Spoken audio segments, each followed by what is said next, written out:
ఈ రోజే పేపర్లో మీరు చూసుంటారు.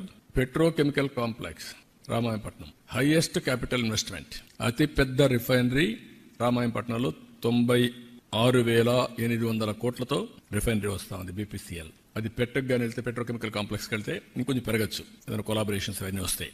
AMNS Mittal plant 14 million metric tons capacity వెళ్తున్నారు. అది మొన్నే అగ్రిమెంట్ ఇంకా ఎన్ఎండిసి కావాలి, అది అవుతానే గవర్నమెంట్ ఆఫ్ ఇండియా ఒప్పుకున్నారు.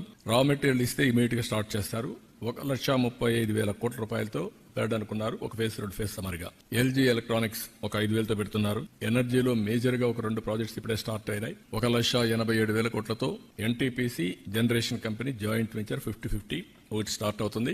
గ్రీన్ కో ఏదైతే clean energy almost all complete అయ్యింది, హైబ్రిడ్ మోడల్, అది కూడా మీరు చూసినప్పుడు సోలార్, విండ్, పంప్డ్ ఎనర్జీ కలిపి చేశారు. ఇప్పుడు గ్రీన్ అమోనియా 1 year లోపల ప్రపంచానికి ఇంట్రడ్యూస్ చేయబోతున్నాం ఫ్రమ్ కాకినాడ.